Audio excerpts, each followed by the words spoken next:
Text: Strengthening Section 3 Compliance Through Capacity Building. December 3, 2024, 1 o'clock to 2:30 p.m. EST. Unlocking Section 3 Potential. A photo of a man and woman in yellow vests and hard hats looking together at a laptop at a construction site. Logo: U.S. Department of Housing and Urban Development. Andalyn Nesbitt Rodriguez speaks to us from her video feed at the top of the slideshow. All right, and thank you so much. Welcome everyone to the Unlocking Section 3 Potential, Strengthening Section 3 Compliance Through Capacity Building webinar. My name is Andalyn Nesbitt Rodriguez with ICF, and I will be your moderator for today's session. Next slide, please. Text: Agenda, Welcome and Icebreaker, Purpose and Background of Section 3, Roundtable Discussion, Q&A, Resources. Today we're going to first have a few icebreaker questions, which will hopefully give us a sense of who's in the room and what you're most interested in hearing about as it pertains to strengthening Section 3 compliance through capacity building. Then we're going to review the purpose and background of the Section 3 program. And after that context, we're going to have a roundtable discussion with some industry leaders who have experienced success implementing the Section 3 final rule. We're going to pause throughout for questions and answers, so please input your questions as they come to you into that Q&A box so that we can ask those questions when we reach the Q&A portions of today's session. Lastly, we're going to go over a few resources at the end that we believe are going to be helpful to you as you continue to implement and administer your Section 3 program.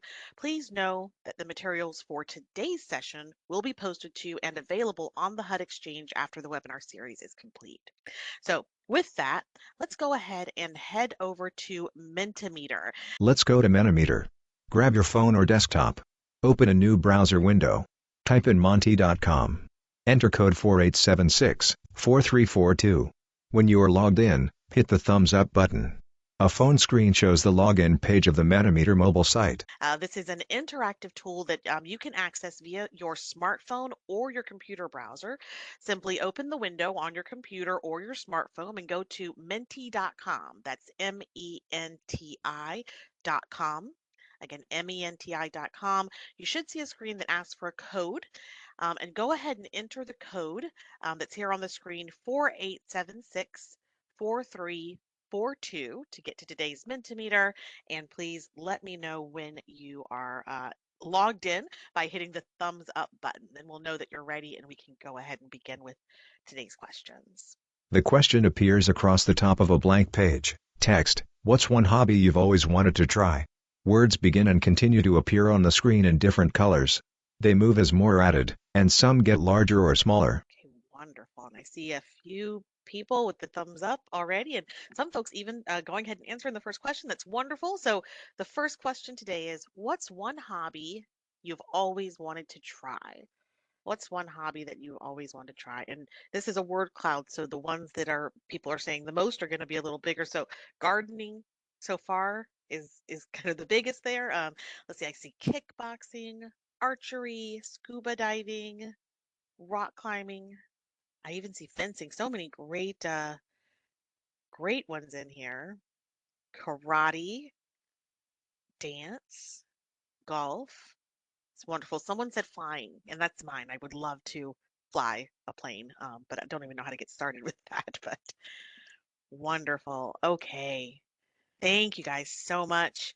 Yeah, I'm going to save this word cloud and find some cool hobbies at the end of this. Let's move on to our next question for today. A map of the U.S. appears with the question above it. In which state is your agency located? You should be able to, if you have a smartphone, just tap that smartphone, or click with your cursor if you're on your computer and, yep, pin where you are in the country. This will let us know kind of just where everybody's located. And Blue dots begin appearing on the map. They get darker if they have a number inside, indicating more than one person is located there. it looks like we have a really great mix spread out all over the country. This is fabulous. I see someone in South Carolina. I'm in South Carolina as well. Let's see here. Wonderful. Really good to see the demographics of who's in the room, what HUD regions are represented. And oh yeah, lots of folks in Texas, lots in California. Wonderful. All right. I'm just going to give it a couple more seconds just in case anyone else Still seeing a few more bubbles. All right. Thank y'all so much. That's really great information. Good to know. So we have a mixture of lots of different geographic locations in the room. Fabulous. All right, let's move on to the next question. What are you most interested in learning today? This is not a word cloud. You have a little bit more room to write. We really want to know what you're interested in learning. We think we've put together a really great session for you, and this might help us just throw a few more things in there if we see something that maybe we didn't cover. Responses begin appearing under the question. Ensuring compliance, Section 3 basics. Okay. Um, compliance, best practices. Absolutely. That's what we're trying to get to here. Um, Okay, how to get other staff and contractors on board. That is fabulous, and I think we will answer that for you today. Um, let's see here. Wonderful. How to get contractors to play along with compliance. How to determine when Section 3 applies. Okay. Anything valuable. Okay, wonderful. Well, we look forward to providing lots of great information and resources at the end that hopefully will help as well. So, okay, let's move on to our final question here in Mentimeter for today. And how do you feel about your organization's capacity to implement Section 3? This is, anonymous, so you can definitely be honest here. Are you confident? Do you really, we have a good foundation, could just use a little extra support. Maybe you're neutral. We're still assessing and trying to figure that out. Or maybe you're a little bit concerned. We have some gaps that need to be addressed, and we're here to figure out how to address those.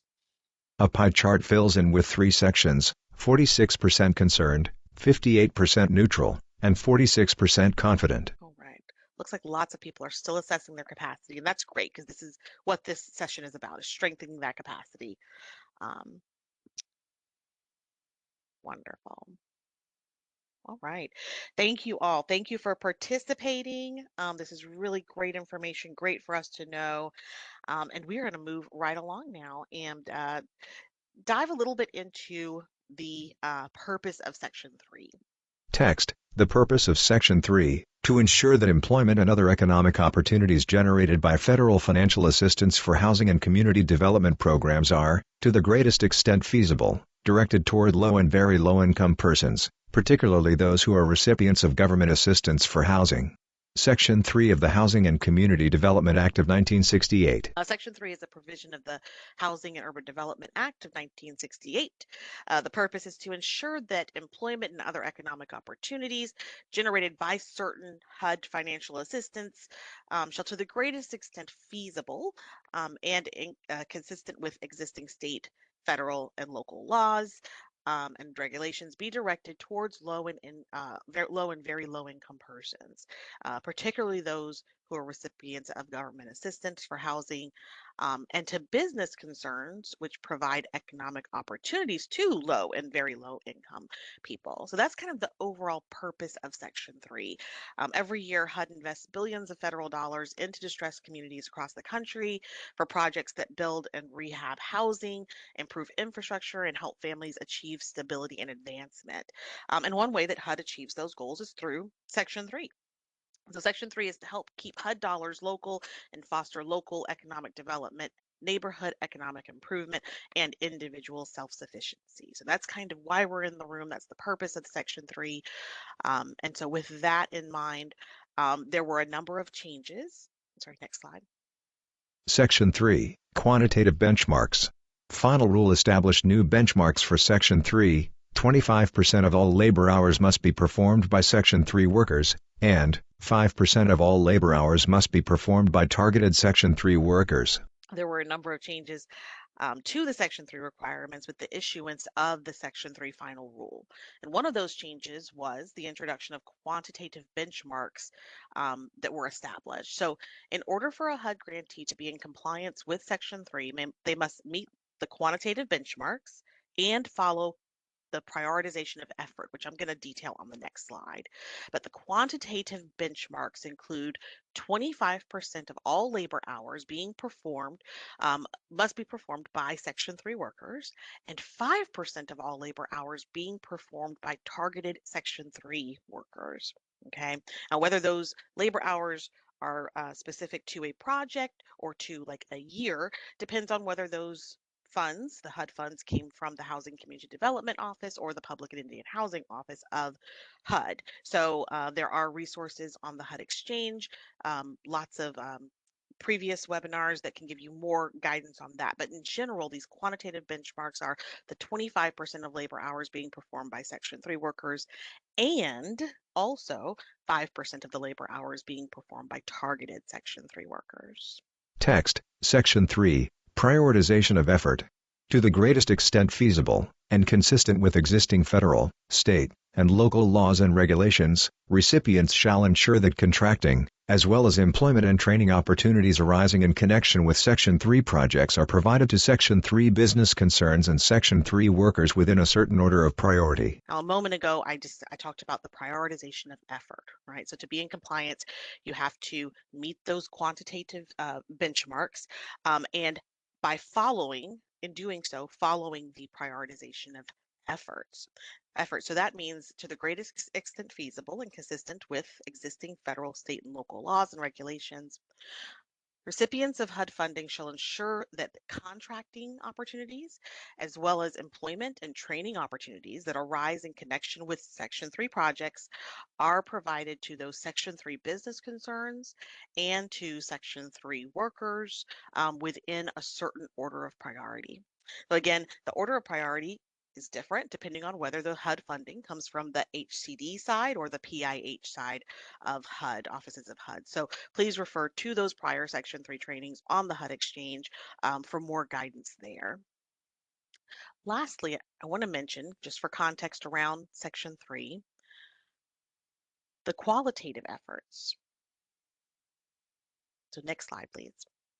Section 3, Qualitative Efforts. If a recipient cannot meet the quantitative benchmarks within the prioritization of effort, the recipient can provide evidence of qualitative efforts to assist low and very low income persons with employment and training opportunities. And these can include providing training or apprenticeship opportunities, providing or connecting Section 3 workers with assistance in seeking employment. That could include drafting resumes, preparing for interviews, finding job opportunities. All of those things are examples of qualitative efforts that can still bring a HUD grantee into compliance if you've tried to meet those quantitative efforts, you've tried to follow the prioritization of effort, and were unable to. So that is an overview of the new Section 3 rule. And with that context, we're going to dive right in. If you'll take me to the next slide, please. We're going to go right into our panel discussion. An aerial photo of a suburban neighborhood. Text, Panel Discussion, Strengthening Section 3 Compliance Through Capacity Building. Next slide. Speakers. A photo appears of each speaker. Text, Laura Lind, Home Program Grants Specialist 3, Idaho Housing and Finance Association, IHFA. Patricia L. Ford, Program Manager, Section 3, Housing and Revitalization Department, HRD, City of Detroit. Heidi McCall, Resident Opportunity Self-Sufficiency Service Coordinator, Twin Falls Housing Authority. So I'd like to welcome our panelists for today. We have with us Laura Lind. Laura is a home program grant specialist with the Idaho Housing and Finance Association. Laura is responsible for administration of the Home ARP, NSP, and HTF programs, along with internal software administration. Laura provides technical assistance, quality assurance, regulatory guidance, and training for internal staff and external partners. Laura has been the point person on Section 3 and has been instrumental in establishing the formal procedures, forms for the developers to use on projects, establishing the full section on the IHFA website, which is phenomenal. We'll share that resource at the end, and reference materials for Section 3. Laura is also responsible for submitting various reports to HUD annually, like the CON plan and the analysis of impediments to fair housing choice. Um, we also have Patricia Ford. Patricia is the program manager for Section 3 for the City of Detroit's Housing and Revitalization Department. Patricia developed the Section 3 program for her agency in 2017 after having previously revamped the Detroit Business Certification Program under a different department. Patricia worked quickly with the publication of the new Section 3 rule to update the city's Section 3 program. Patricia's goal is to develop the Section 3 program in a way that the program is easy to understand and has a positive impact on each project that it touches. And we also have Heidi McCall with us. So Heidi is the Resident Opportunity Self-Sufficiency Service Coordinator. So that's Ross coordinator with Twin Falls Housing Authority. Heidi began working at the Twin Falls Housing Authority when the agency kicked off that Ross program. So she's been with that since the inception as a new grant recipient as of June 2022. So she's going to provide valuable insight around Section 3 and the Ross program. So Heidi, Patricia, Laura, thank you all for being here and welcome. Thank you for joining us today. If we could, yep, very good. We'll dive right into the first question of this panel discussion. A photo of a man and woman, both wearing safety glasses, cutting a board on a table saw. Text, question 1. How did your organization identify available resources within your organization and community to achieve Section 3 goals? After our panelists' responses to this question, we're going to pause for Q&A. So again, remember to put those questions into the chat box, and we'll make sure that we get those questions out to the panelists. So let's begin first with Laura, then Patricia, then Heidi. Laura? Logo, Idaho Housing and Finance Association. Text, identifying and understanding available resources. Identified documentation needed for HUD monitoring requirements, outreach, labor hours, contractor/developer certifications, procurement standards. Identified changes to existing processes and provided training to development partners and general contractors. Yeah. When we first looked at the new rule, we took an understanding that our greatest resource is really our partners. These are the people that are on the ground doing the work. Those are developers, general contractors. They're working with subcontractors to really, be on the ground and make this stuff happen. They're also the front line for collecting required paperwork. So the first question was, what kind of paperwork do we need to be compliant with this? And so we identified the need for documentation, how to collect labor hours, contractor developer certifications, you know, setting procurement standards so that our partners knew what we expected from them up front. So identifying what's changed from the old rule to the new rule, and then kind of looking through those processes that we've been going through, before, and then how's that going to change to now, and getting them training. I think that's been really the key thing for us too, was understanding that um, they might do one project every couple of years with us, depending on, how active they are with our programs. And so oftentimes they would come to us and go, well, I don't know what Section 3 is. So starting from that kind of place and then bringing them forward so that they can be successful with this. This is really our big goal over at IHFA. Wonderful. Thank you so much. Next up, Patricia. Logo, City of Detroit. Text, identifying and understanding available resources. Adjusting to new rule, transition from old rule to new Section 3 rule. Assisting stakeholders, support for developers, subrecipients, and contractors. Reporting requirements, labor hours tracking, safe harbor benchmarks. Yes, thank you. Good afternoon and good morning to those on the West Coast. Adjusting to the new rule, it helped me to adjust to the new rule when the new rule was published. We kind of just completed a process and procedures of the old rule. But we had to, as everyone know, we had that transition period to adjust from the old rule to the new rule. So what we did was we took the documents, we had a policy, we developed some forms and documents, because what we wanted to do was we needed a way to help our stakeholders in order for them to help us. So for us to adjust to the new rule, we started something called Section 3 orientation. And the Section 3 orientation was to introduce the new rule, the changes from old to new, because it was a change for a lot of our stakeholders, our developers, our sub-recipients, and our developers.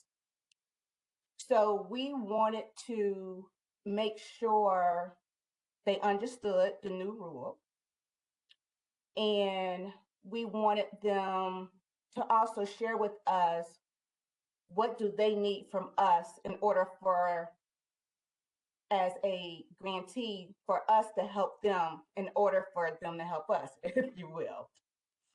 So we actually required some documents up front, because the Section 3 orientation meeting that we started, this meeting was held when projects were in, if you will, in formation still. We probably first granted them some funding, and it's probably was a conditional funding. So we wanted to be upfront with them to say, hey, these are the requirements you need to give us. This is the documentation. So we developed like a couple of documents that were required, and they had to submit these documents part of their NOFA or the RFE packages. So we really wanted to lean on our stakeholders, our external stakeholders, to help them. So then we needed, like, what kind of documents do we need? So we kind of developed a document for the labor hours in the beginning. It was kind of based on the old form, the 6002 form. And so we wanted a user-friendly form to help our contractors to submit documentation to us. So even though our contracts were with the developers, we really leaned on those general contractors as our single point of contact, because they are the ones day to day interacting with the subcontractors. So we developed that. And one of the documents that, as you can see on the screen, what if we didn't meet those hours, those minimum hours that were set by HUD? So we wanted to make sure we were early enough in the process to make sure we can have those safe harbor benchmarks met at the same time, just in case those hours were not met for Section 3 workers and targeted Section 3 workers. So that's kind of how, like, a really high level overview on how we adjusted and identified resources from the old rule to the new rule. And I'd like to pass it on to Heidi. Logo, Twin Falls Housing Authority. Text, identifying and understanding available resources. Section 3 Rollout and intense confusion for a small and rural PHA. All trainings felt geared towards larger PHAs, agencies that had departments or staffed positions dedicated to Section 3. In rural communities, it is incredibly difficult to find any contractors to do work. Adding another layer of complexity makes it even more challenging, and those contractors rarely need to hire additional employee. Moving the needle on a quantitative approach feels, and is, nearly impossible. Lucky for Twin Falls, TA was made available through a grant. Hi. So for our small agency, once the final rule came out, everything just felt very overwhelming. And for our, again, rural and small agency, most of the trainings that were attended felt very geared towards large agencies and agencies that had staff specifically dedicated to work on Section 3.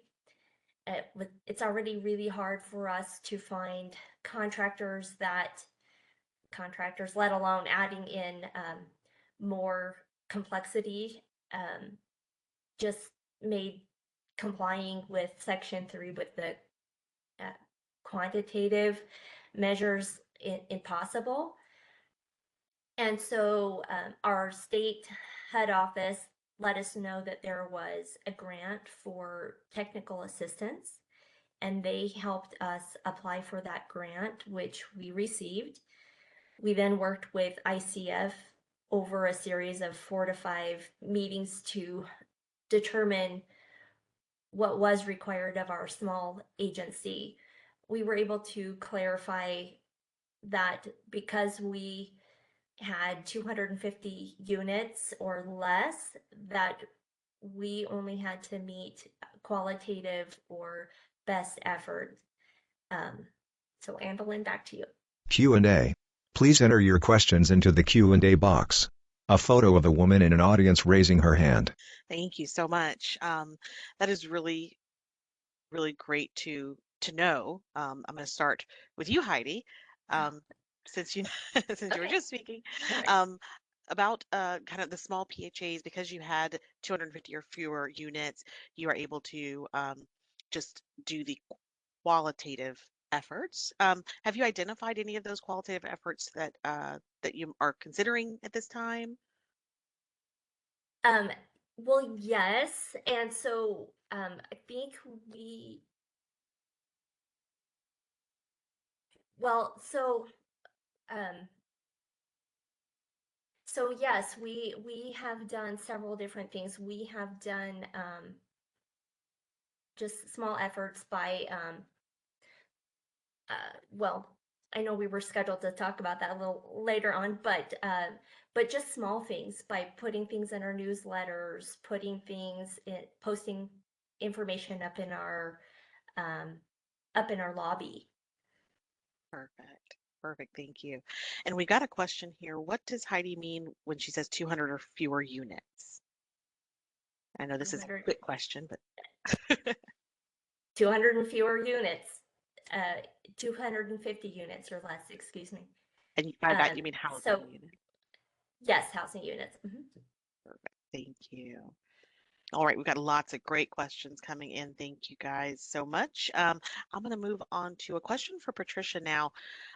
You mentioned that you had this orientation, and so was the orientation for developers, and you met with developers, and then put the developers had the responsibility of getting contractors to provide the right information. Is that the way that was handled?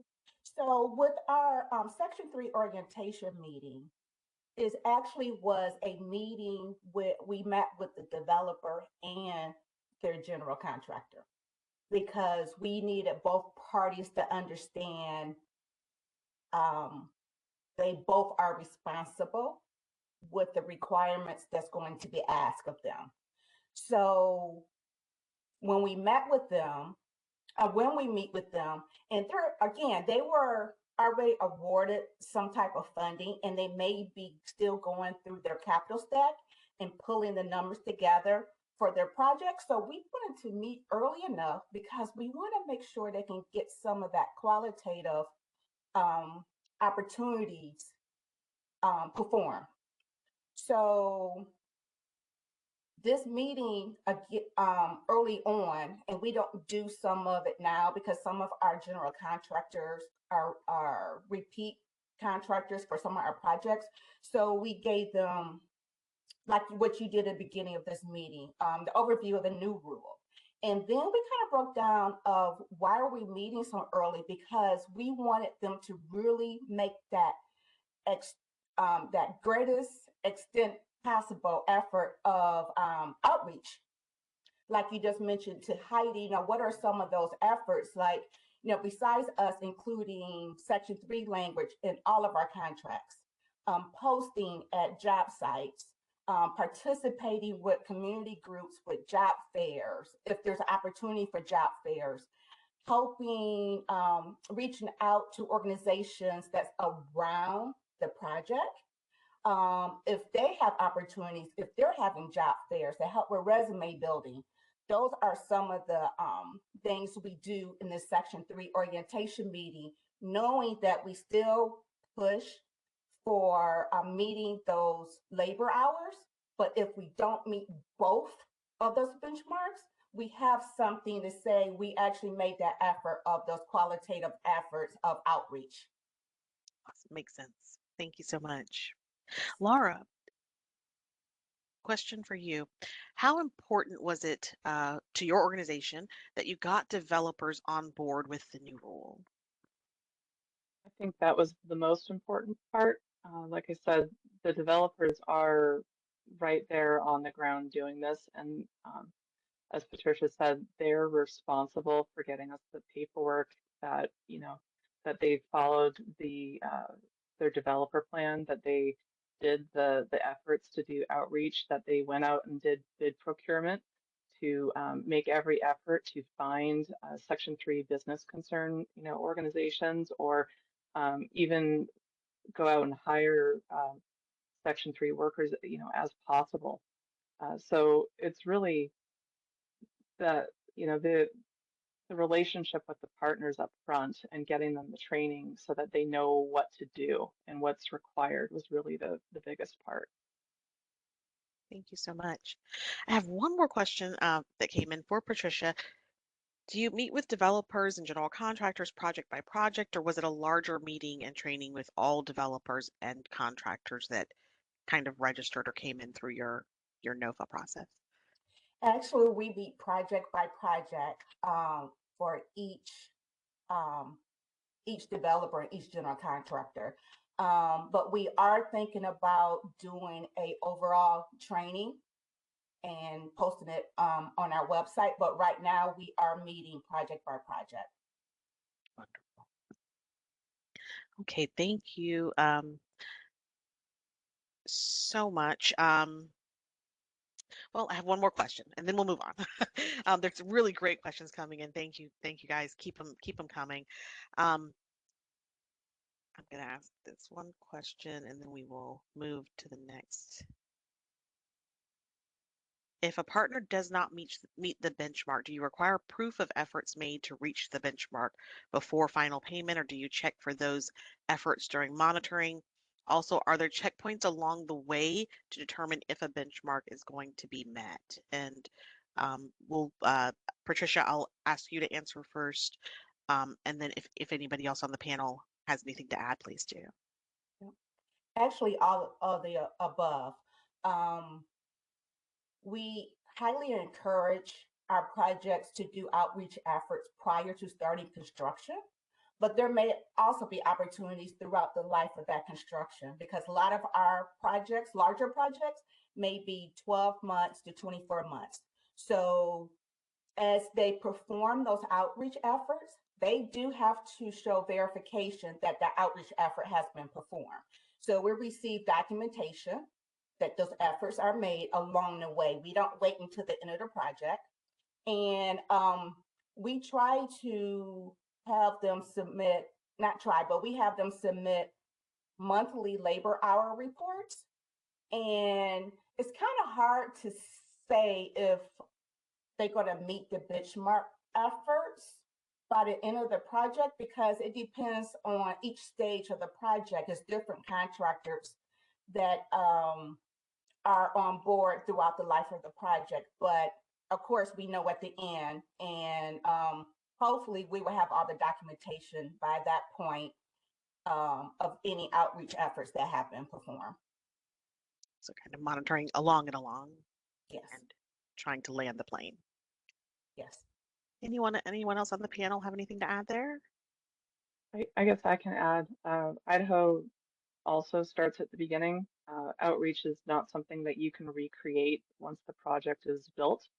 So it's, stressed very early on that as you're starting your site, that you're reaching out to the local community. And Idaho is very rural, so that can be a very big distance if you're looking for, enough population to meet those requirements. So start early, identify upfront if we have any Section 8 housing locally, where you're going to post. And we have in our developer plan, we require upfront that they notify us what they plan to do.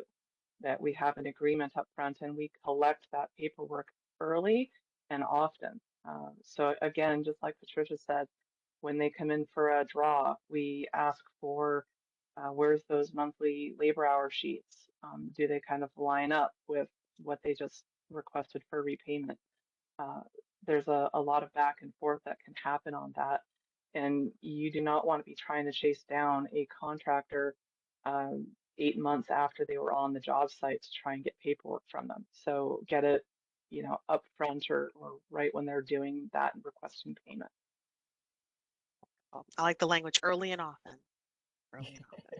A photo of two women in vests and hard hats talking together at a job site. Text, question 2. All right. Let's move forward to question 2. Thank you all for that, and we're going to move forward to question 2. In what ways have internal resources helped enhance your organization's capacity to achieve Section 3 goals? We're going to go back to our panel, starting with Laura, then Patricia, then Heidi. Logo, Idaho Housing and Finance Association. Text, internal resources and organizational capacity building. IHFA developed forms to collect the required information and certifications. Set up a website including forms, links to HUD resources/training, example developer plan. IHFA experienced challenges with staff capacity to review documentation and work with partners to collect any missing documentation. Yeah, what we did was we developed the forms to collect all the required information and certifications. So again, we send those out to our developers. We have pre-construction calls. We tell them this is what's required, and we make sure we collect all of that up front and along the way. We I have a website where we list all of our administrative planning documents and all of our other um, programmatic kind of information. And so along with that, we created a new site for Section 3 specifically so that it could be a landing page for any contractor to go and look, find the forms quickly. If they wanted HUD resources, they're along the way, HUD's developed more training opportunities or information. And so giving those links to contractors and developers who don't normally go hunting on HUD Exchange or HUD.gov looking for this kind of stuff, giving them those tools early on in a place that they could go reliably to find that link was really big for us. We also, the last point there is staff challenges. The We're the balance of state for home and housing trust fund, and in a very large rural state. And so our staff was very limited as far as, what we could do. And so again, streamlining the process and making the tools available so that our partners who are primarily doing a lot of the work can get us what we need so that we don't have to spend significant amount of our time um, troubleshooting. I think that was the big part of this was as long as we provide enough training and we work with them on what we expect and we're collecting outreach along the way, then um, it's not something that's going to take a couple people on our staff weeks of time to review. And that's really what we had to kind of do to make up for the challenges in our staff capacity on this. Perfect. Thank you so much. Patricia? Logo, City of Detroit. Text, internal resources and organizational capacity building. Labor Compliance Division, Labor Standards, Davis-Bacon, and Section 3 teams. Section 3 included upfront, integration at the beginning of projects. Support from management, backing for individual teams managing Section 3 triggered projects. Dedicated teams, specialized Davis-Bacon and Section 3 teams. Yes. So for us, the city of Detroit, we are considered a large grantee. And to me, in my opinion, no matter the size of the, as a grantee, small, medium, or large, Section 3 can be a challenge. For us, we do have a division called Labor Compliance. And our labor compliance consists of two teams. We have a Section 3 team and a Davis-Bacon team. And some of you may be doing both Section 3 and Davis-Bacon. We are separated. When I first started, I was a team of one, and now I do have a team member. However, I just wanted to let you know is that even though we do it separate, and you're probably like, wow, is that right now we do have over 20 active projects. When I say active, they are in the middle of construction projects. We have a few that just or are about to end construction. And we also have what I call coming up next, meaning that we have met with these projects for our Section 3 orientation meeting, even though construction have not started yet, but we have met with these projects because they're on deck, you know, close to starting construction, and we have over 13 of those projects about to start. And then we have over 30 projects that's in the planning stage, potential projects in the planning stage. So I was saying that to say, even though we have two separate teams, we have so many projects. So we still have an issue with capacity. Also within our department, which is called Housing and Revitalization Department, we have teams that do housing underwriting. They do all of our multifamily projects, and then we also have a team that do PFRs, which we call public facility rehab. We have single family. We have our lead team. Some of you probably recently, like the city of Detroit, we have DRGR projects coming up, disaster recovery projects. On top of, we have our choice neighborhoods, the ARPA. So all these projects, except for our ARPA projects, trigger Section 3.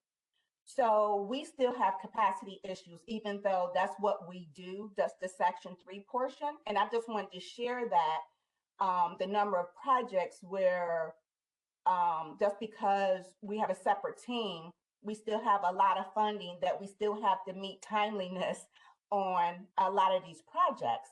So what we were able to do for our internal resources is where it says upfront, that I was able to, when I first started doing Section 3, to understand our department and understanding Section 3 at the same time, is that we need Section 3 upfront. Like others have mentioned, is that we include required Section 3 documents in our NOFAs, PFRs. In our NOFAs, our Section 3 documents are scored, they're required. And then throughout the life of the project, once we get started, there's Section 3 documents that's required monthly. And when it's time for a draw, Section 3 is part of that sign-off process, as along with our Davis-Bacon teams.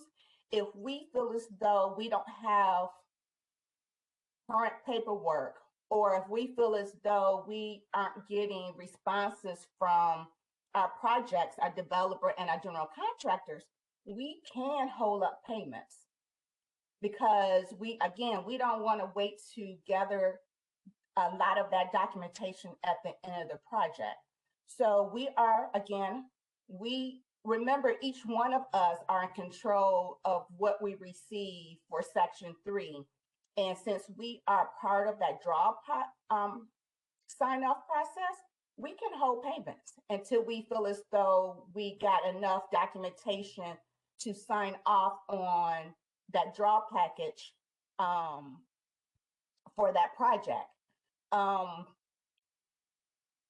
So again, we just try to work with each project. We also do TA sessions throughout the life of the project. You may have a person who's new to Section 3 or who's new to all of this. We do meet with teams throughout the project if they have any questions. Along with our Davis-Bacon team, we do review payrolls. We sign off on those payrolls. Section 3, we looking at the hours. Davis-Bacon is looking at the wages. So that's how we are able to combine our resources or some of that documentation between our two teams under labor compliance, again, our Davis-Bacon and our Section 3 teams. But the big thing is, as long as we have all our teams internally on the same page and pushing Section 3, it makes our life a little easier, even though it's still a challenge. And the last thing is that just to let you know, we do have a Detroit Housing Commission, but that's totally separate from my department. So we have a housing commission and we have what we do with the city of Detroit. So I kind of just wanted to let you all know that some of you are doing your housing commission is part of city government. And I would like to pass it on to Heidi. Logo, Twin Falls Housing Authority. Text, Internal Resources and Organizational Capacity Building. ROS/FSS and Section 3 are a perfect fit. Your service coordinators are already working with residents who have a goal-setting and upward growth aspiration. PHA created a simple database, spreadsheet and an employee share file. The database lists the names and contact information of residents who indicate their interest in being hired by a contractor for housing authority projects. At contract signing, the contractor is provided this list if they have any openings. So we really utilize our staff as to help us with Section 3. So one of the things that we feel is a perfect fit is the ROS program, or maybe those of you that have an FSS program. We're already working with residents that are interested in goal setting or interested in employment. So that sort of just makes an easy way to bring Section 3 up and inform residents about that. We also created a shared database, so like a spreadsheet on a shared drive that is accessible by every employee, where we can all go in and track residents that we've spoken to either on the phone or via email or face-to-face that have expressed interest in Section 3. And so we just have a central location where any of us can track that information and then have it readily available if a contractor expresses, hey, that they're hiring. We've got a list already made. So, Andelyn. Wonderful. Thank you so much. And I'm gonna stay on you, Heidi, just for a minute. 'Cause I want to talk about that document that you just talked about.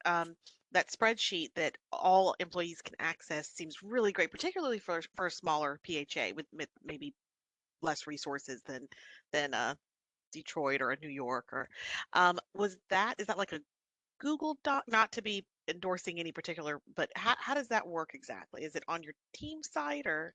No, not everyone uses Teams at our agency. It's just small. Only a few of us use that. So we just have a shared drive, an employee drive, and then we just have a file and then an Excel sheet. Just simple, nothing fancy, just basic, simple Excel sheet. That's it.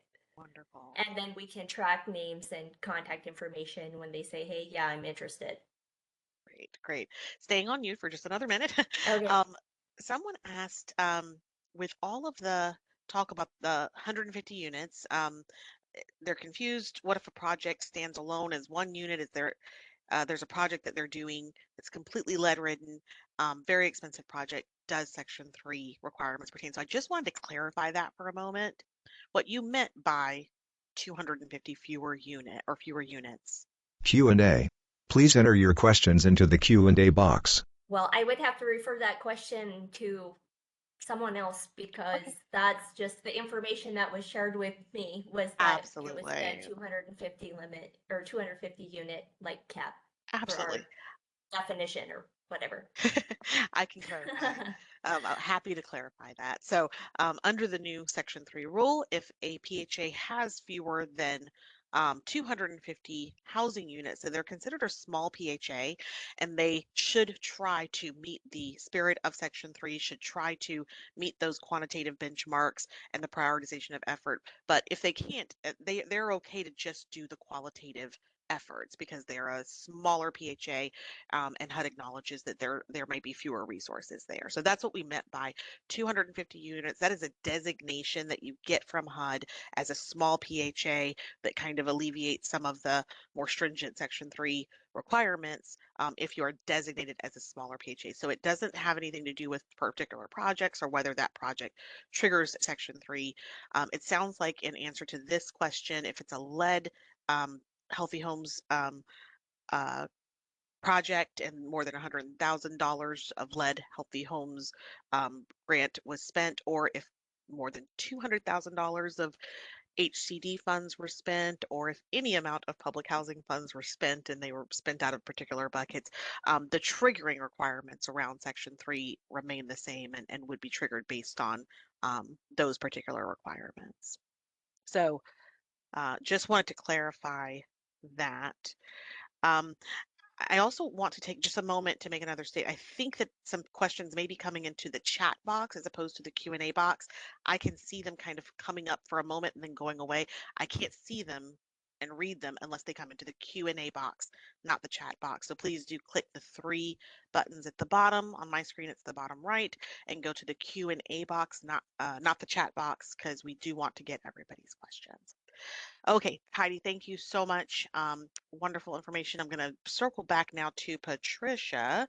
Do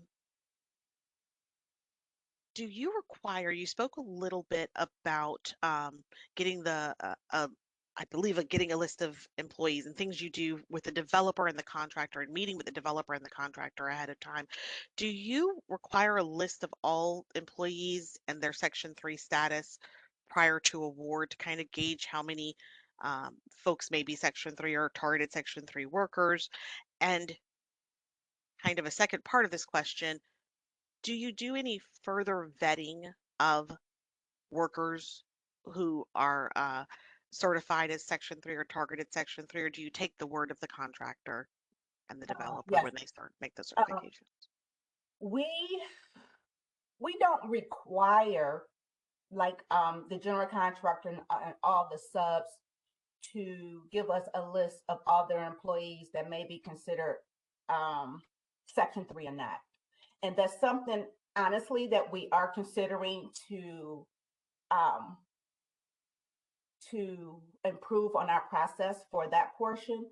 But what we do a little more than just taking the word of if someone's Section 3. So we actually have a one-pager that if someone's considered Section 3 within any of the contractors, is that we have them complete this one-pager. We don't ask them, by law, we don't ask them their specific salary, but we give them the chart, what the salaries are, for that year, since it changes every year. And we have like 4 questions. Yes, no, yes, no. And if they answer yes to a few of these questions that they are Section 3, then one thing we do ask for is a copy of their ID, front and back, because that may depend on if they're targeted or not. Because, Section 3 can live anywhere, but the targeted has to be within that neighborhood, that service area. And if you need to expand that service area, depending on where the project is, we do that. But we do ask for documentation to do a little bit more of verification if that individual is Section 3.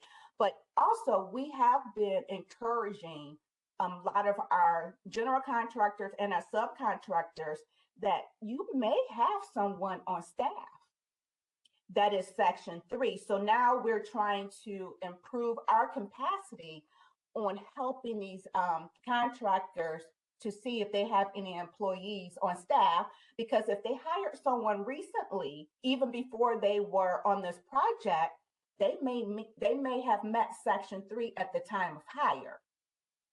So we're trying to now encourage businesses to really look at their staff on their project. So we're actually working on improving our process. And if you're wondering what Patricia meant by that time of hire, there is a 5-year look back period with HUD. Once we get 5 years out, the HUD new rule it hasn't been published for a full 5 years. But again, we're going to point you towards the resources on the HUD Exchange to get more information about that and general Section 3 information. So thank you so much. I have another question for you right now, Patricia. Can you provide one key area of focus for organizations that may have smaller capacity that they could start with when trying to unpack the new rule and figure out implementation? Was there a particular resource that you could think of that was really helpful for you as you were getting your brain around it? Um, not really. I don't have really just one, but I guess I can start off with when at the very beginning, if you can start way before pre-construction, when everyone has their pre-construction, pre-performance meetings, like Heidi mentioned also, or was it Laura? Well, I forget which one mentioned it's too late then. So our Section 3 plan, what we decided to do is that's one of our required documents, but we also list opportunities. So we give them suggestions on outreach efforts.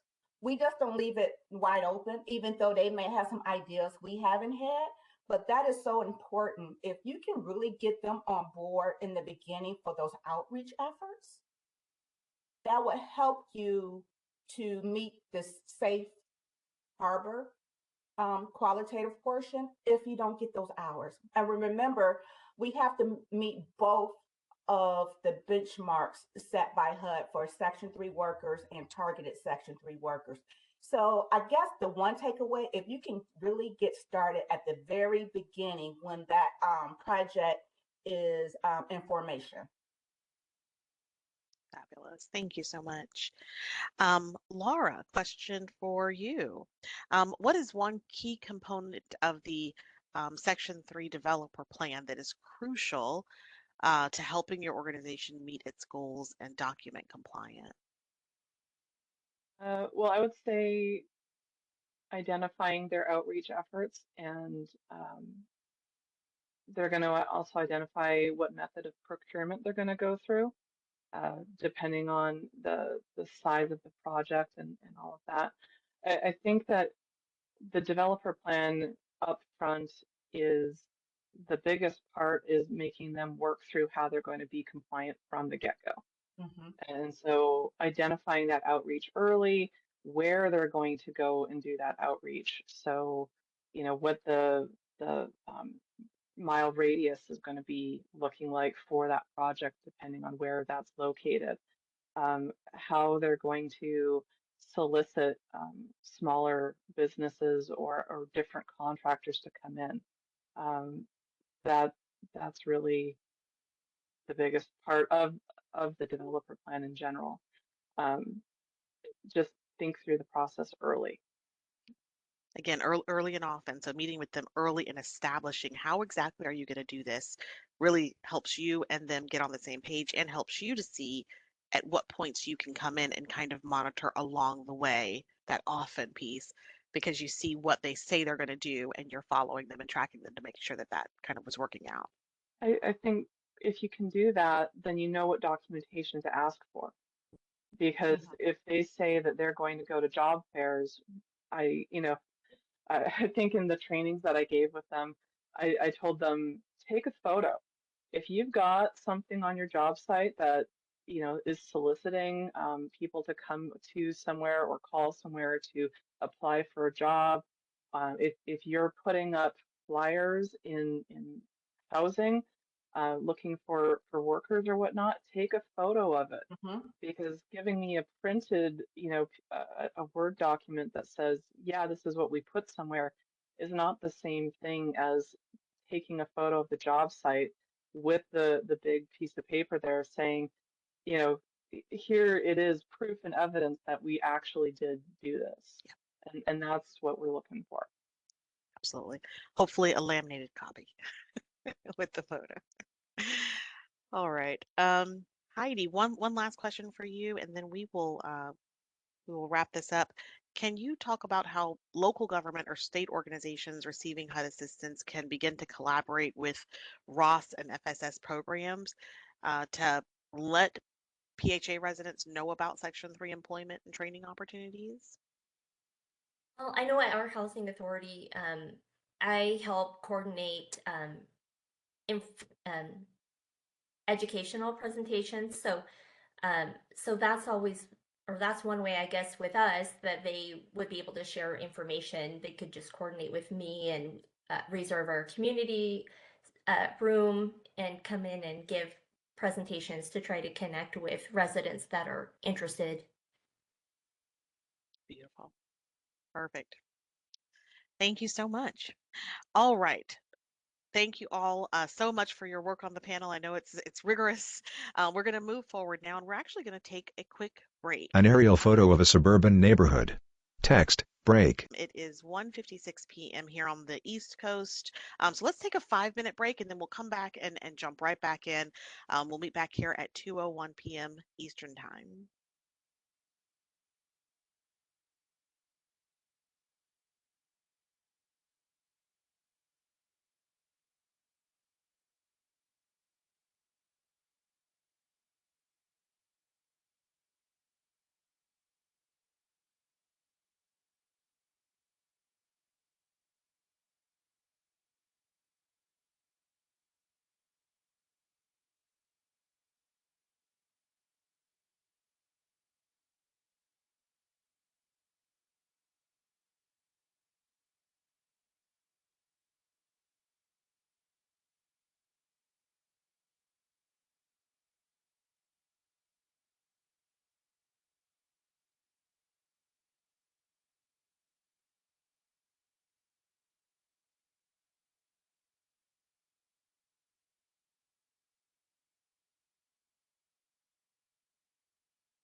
All right, everybody, welcome back. It's 2:01. I hope everybody had a good quick break.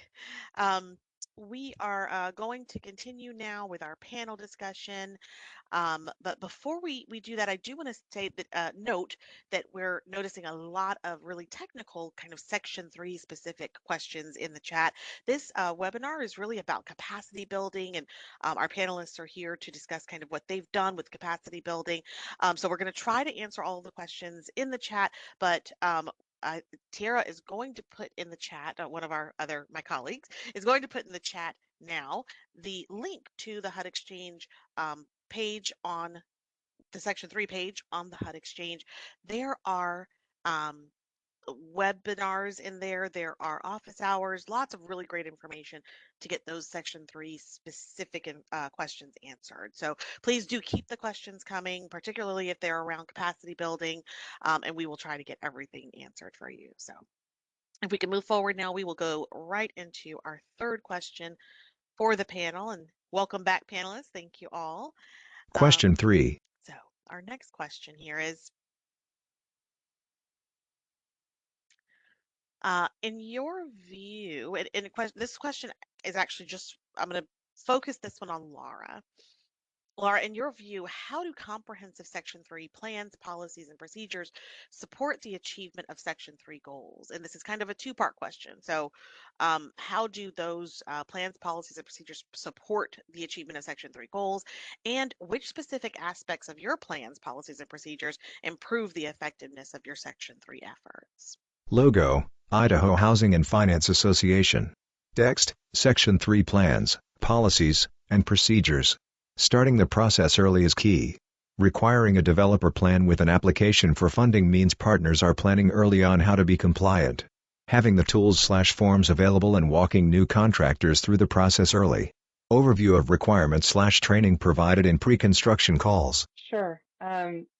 Again, as you heard us drill on, the most important part of Section 3 is starting the process early, identifying how we can help our partners be successful and what we need documentation-wise from them.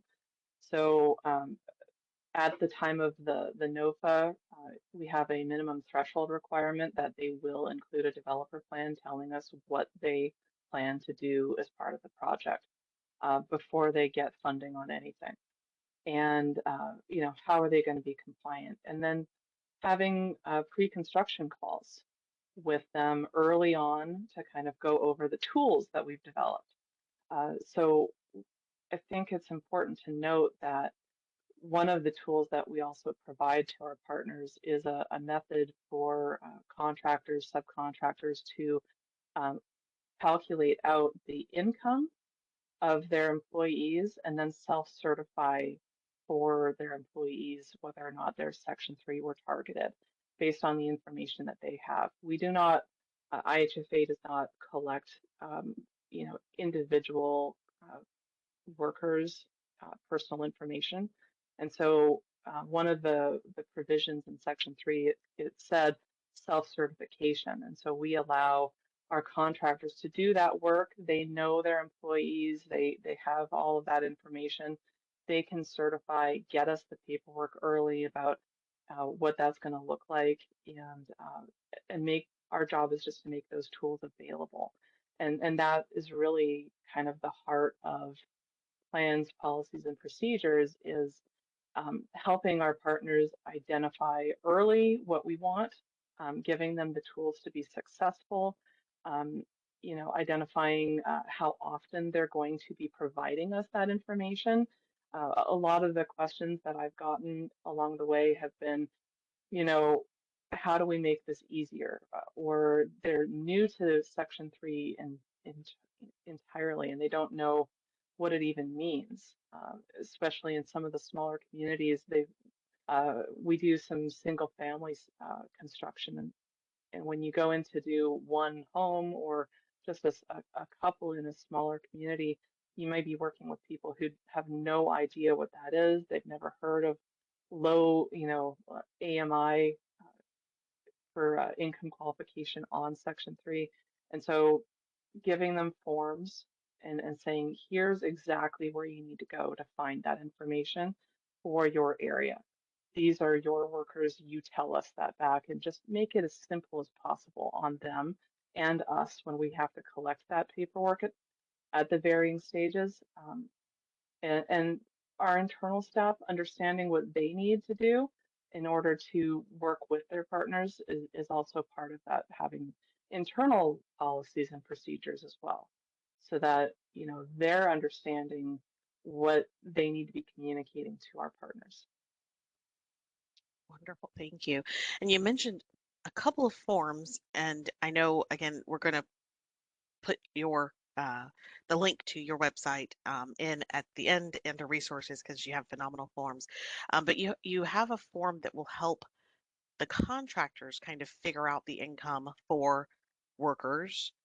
Um, and so then they kind of pass that information on to the developer and on to you.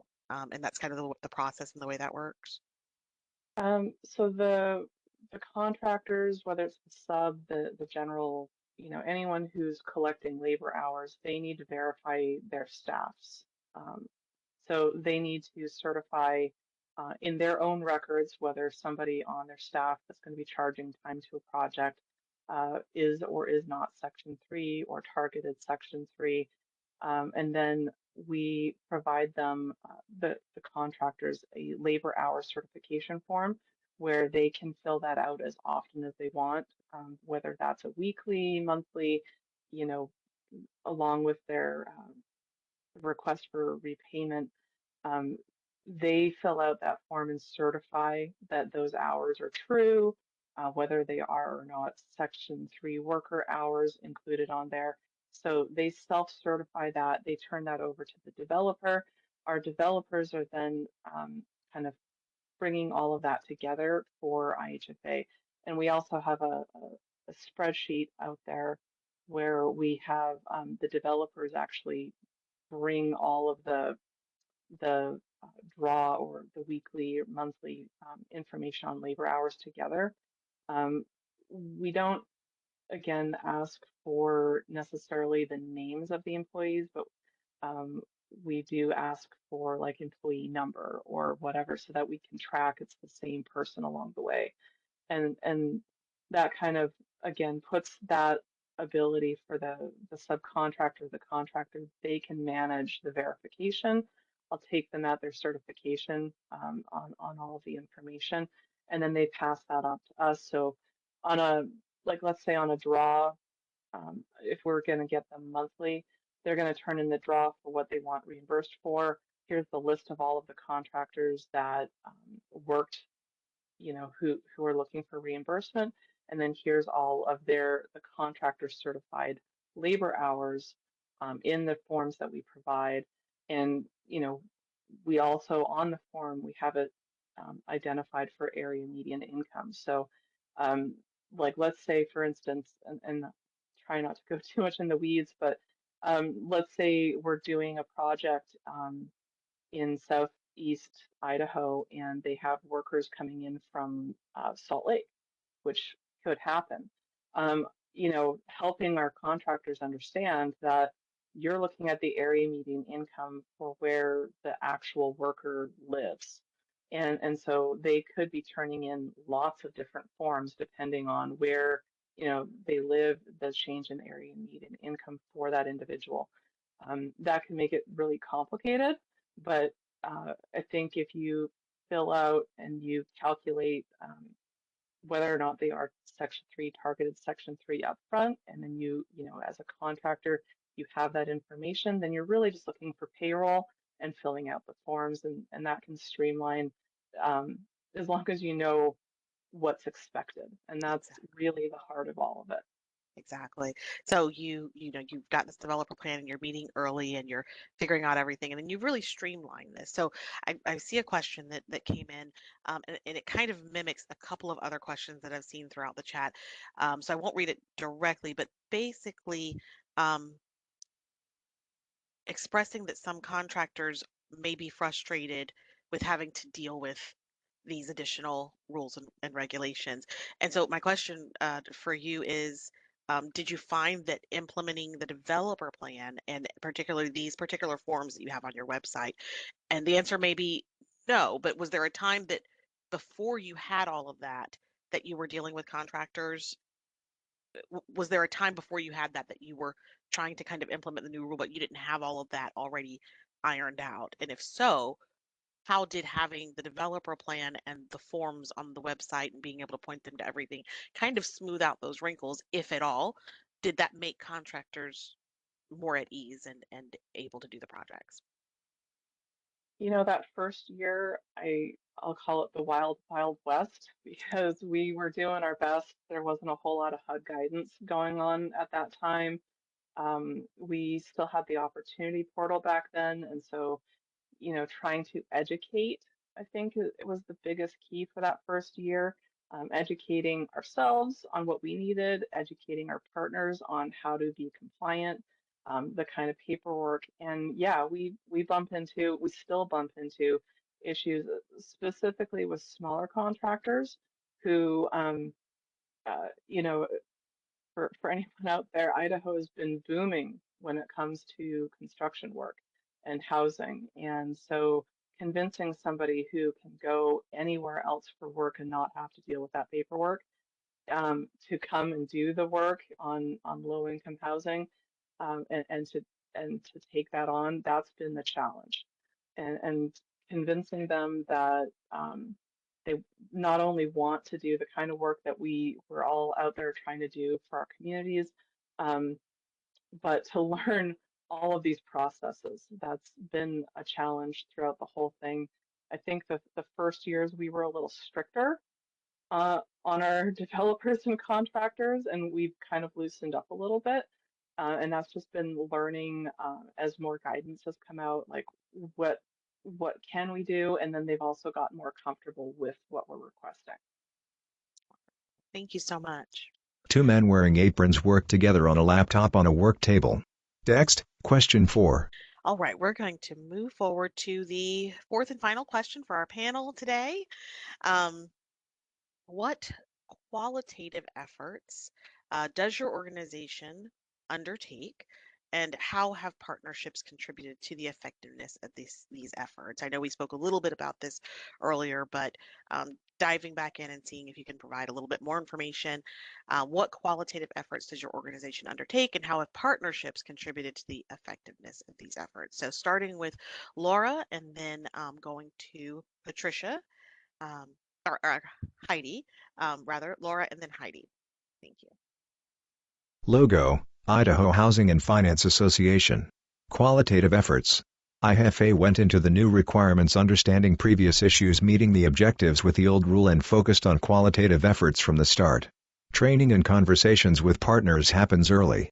Qualitative efforts start at the beginning of any proposed project.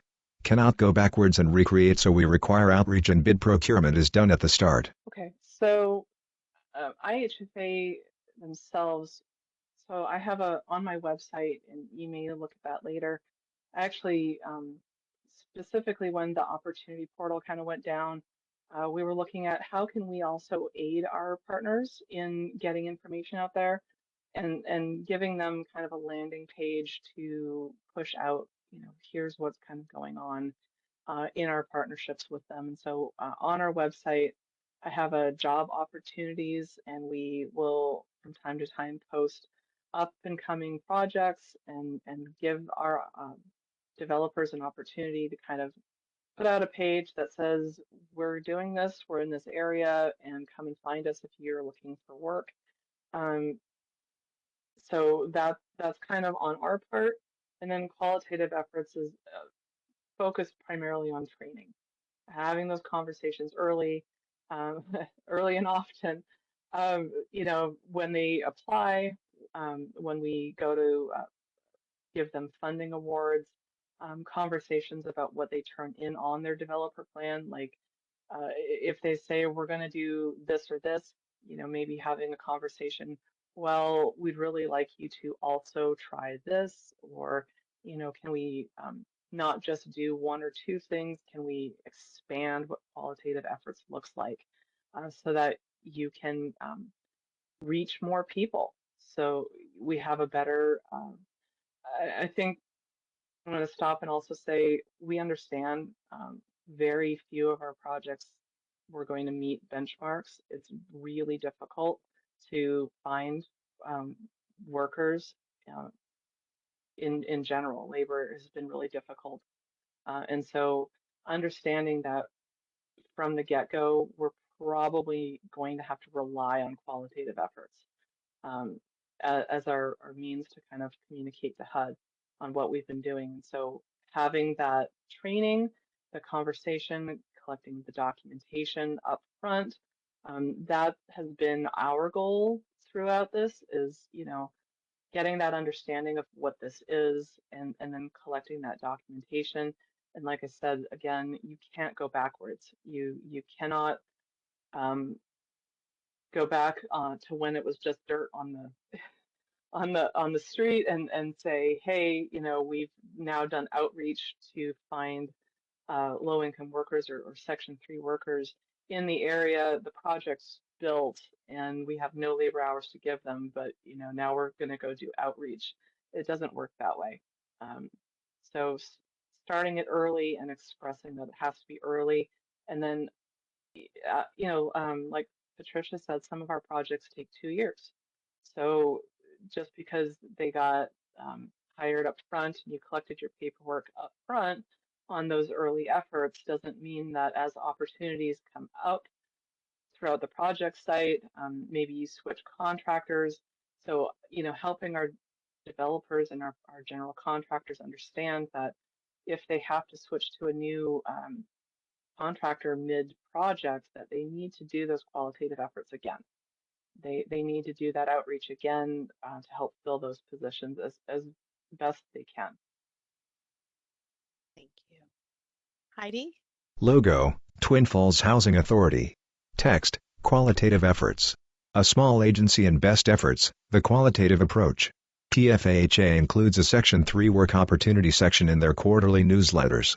PHA posts information in their lobby about Section 3 employment opportunities. PHA includes information about Section 3 in all RFP and bid packets.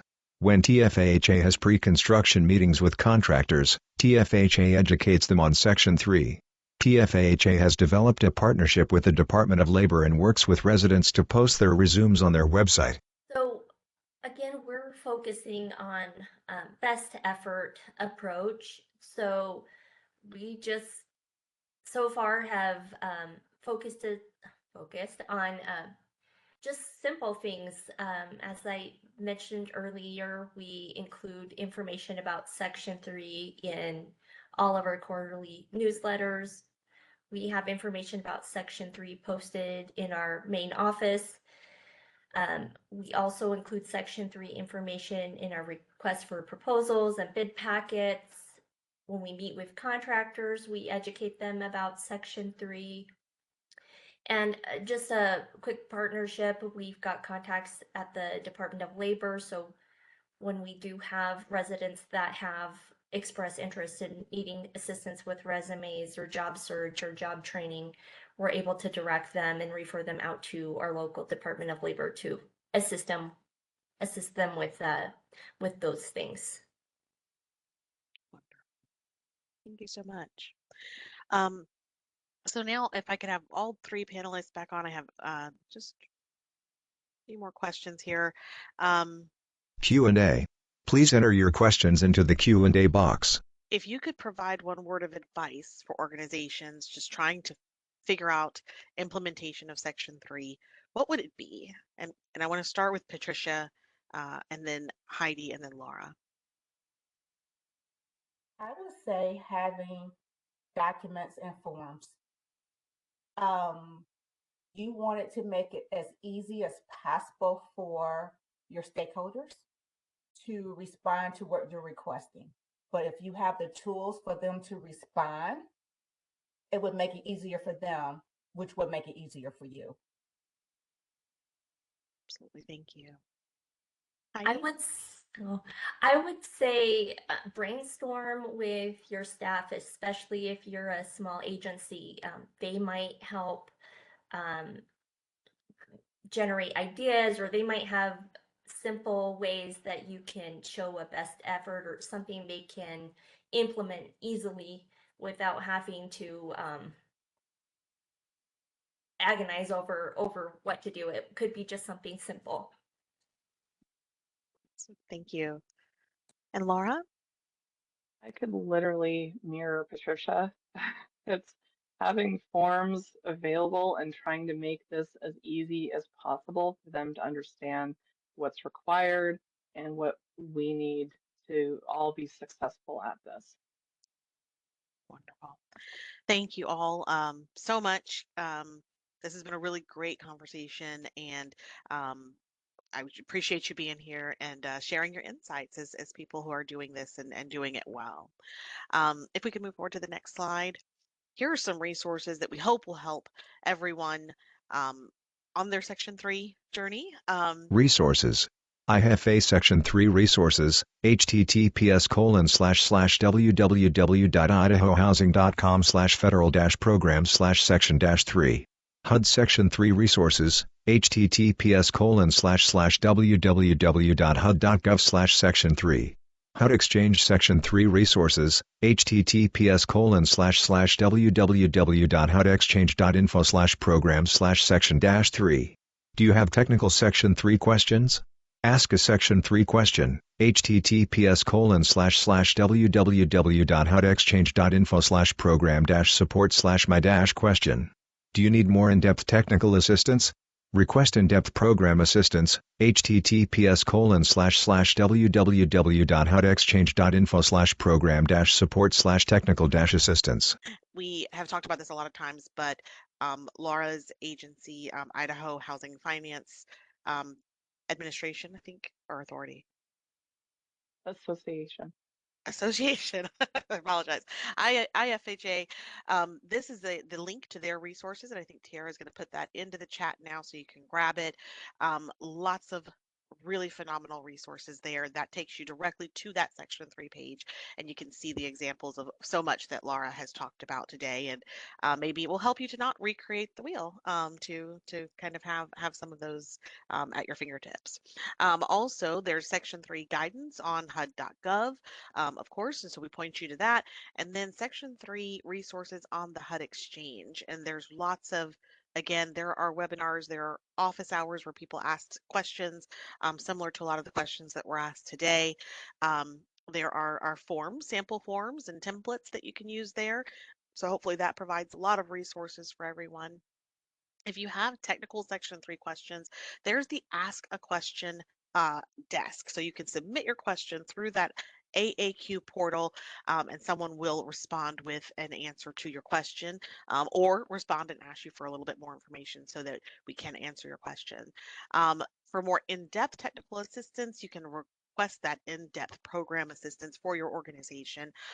There at the bottom link here, at the HUD Exchange program info, program support, technical assistance. And I think those are all being placed in the chat so that you can grab those. And so we encourage you to utilize the resources that are here. Definitely ask more questions if you need it, and request in-depth assistance if you need that. Next slide, please. Upcoming webinars and registration. Webinar 2, Unlocking Section 3 Potential, Power in Partnerships, December 4, 2024, 2:30 p.m. to 4 p.m. ET. Webinar 3, Unlocking Section 3 Potential, Effective Strategies for Section 3 Procurement and Contractor Management, December 10, 2024, 1 p.m. to 2:30 p.m. ET. Webinar 4, Unlocking Section 3 Potential, Intentional and Impactful Multicultural Outreach and Gender Inclusion, December 11, 2024, 1 p.m. to 2:30 p.m. ET. Okay, we have more webinars coming out, Unlocking Your Section 3 Potential tomorrow, a little bit different time, 2:30 to 4 p.m. Eastern Time. We have Power in Partnerships, and we're going to hear from some people and the partners that they work with on Section 3, and hear a little bit about workforce development there and how they that whole universe can be good partners as you build and administer your Section 3 programs. Then on December 10th from 1 to 2:30 p.m. Eastern Time, we have effective strategies for Section 3 procurement and contractor management. We know that's a big topic, and folks will have lots of questions there. And then next week, December 11th, again from 1 p.m. to 2:30 p.m. Eastern Time, we have intentional and impactful multicultural outreach and gender inclusion. So more about outreach and that really intentional, impactful, important multicultural and gender outreach there for you as well. Logo, U.S. Department of Housing and Urban Development. A photo of a man in a hard hat hammering a nail into a wooden building frame. Text, Unlocking Section 3 Potential. Thank you for attending. This material is supported by funding under an award from the U.S. Department of Housing and Urban Development. Neither the U.S. government, nor any of its employees, makes any warranty, express or implied, or assumes any legal liability or responsibility for the material. No references contained herein imply an endorsement of the material by the U.S. Department of Housing and Urban Development, its employees, or the U.S. government. Any opinions contained within the material are those of the authors and/or contributors and do not necessarily reflect the views or policies of the U.S. Department of Housing and Urban Development or the U.S. government. So with that, we'll move to the next slide and just want to say thank you to everybody for participating. Thank you for your questions, and we hope to see you at an upcoming session. Have a great day, everybody.